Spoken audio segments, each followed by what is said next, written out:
بسم اللہ الرحمن الرحیم۔ ایک سوال یہ دریافت کیا ہے کہ روزے کے لیے طہارت کا ہونا ضروری ہے یا نہیں۔ یہ یاد رکھنا چاہیے کہ شریعت میں بہت سی عبادتیں ایسی ہیں جن کے لیے وضو یا غسل کا ہونا ضروری نہیں۔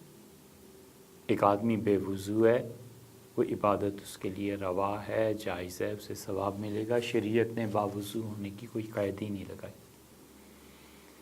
اسی طرح عبادات میں سے وہ عبادت بھی ہے جس میں شریعت نے جسم انسانی کے پاک ہونے کی کوئی شرط نہیں لگائی، حتیٰ کہ اس پہ غسل واجب ہے تو بھی وہ عبادت کی جا سکتی۔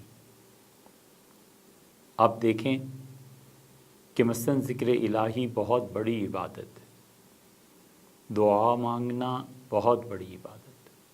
حضرت رسالت مآب صلی اللہ علیہ وسلم نے فرمایا کہ دعا تمام عبادات کا مغز اور نچوڑ ہے۔ اللہ کی بندگی، اس کے سامنے سر جھکانا، اپنے آپ کو بندہ بنا کر رکھنا اور بندگی کی ہی حیثیت سے پیش ہونا، اللہ کے سامنے یہ مختلف مواقع پہ جب آدمی ذکر کرتا ہے، دعا مانگتا ہے، تو سبحان اللہ، الحمدللہ، درود شریف، استغفر اللہ، کتنے ہی جملے ہیں اللہ کے ذکر میں جو کرتا ہے۔ ایک آدمی وضو کر کے خوشبو لگا کے اہتمام سے بیٹھ کے کرتا ہے، بہت اچھی بات ہے، اور ایک آدمی بغیر وضو کے بھی کرتا ہے تو بھی جائز ہے۔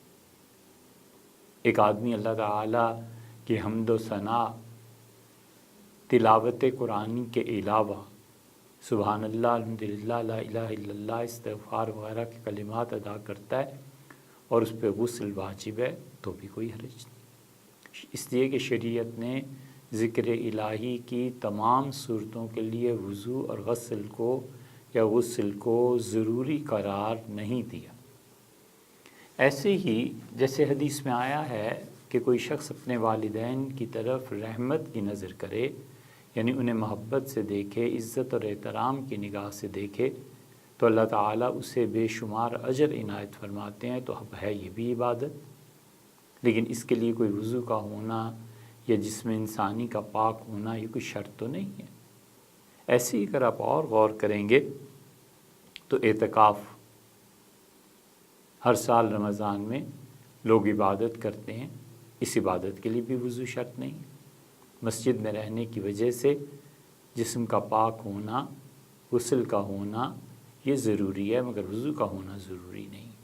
وہ نہیں ہے وضو میں اور اعتکاف میں ہے، مسجد میں ہے، اسے اللہ تعالیٰ ثواب دیں گے اور قیامت میں وہ اپنے نامہ اعمال میں اسے پائے گا۔ بالکل اسی طرح جیسے بیت اللہ کی زیارت ہے، ایک آدمی نے وضو نہیں کیا یا وضو کیا تھا اور وضو نہیں رہا اور بیٹھا صرف بیت اللہ کی عمارت کو دیکھتا رہتا ہے، تو یہ بھی صرف دیکھنا بھی عبادت ہے اور اس کے لیے بھی وضو شرط نہیں۔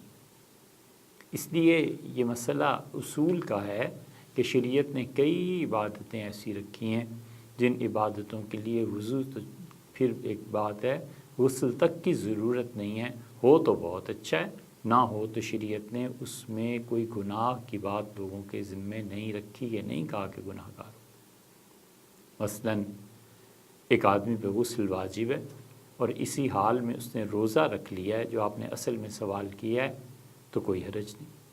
حضرت رسالت مآب صلی اللہ علیہ وسلم خود فرماتے تھے کہ دیکھو میں سحری کر رہا ہوں اور میں اس حال میں ہوں کہ مجھ پہ غسل کا کرنا ضروری ہے، اور اس کے باوجود وہ روزہ رکھتے تھے۔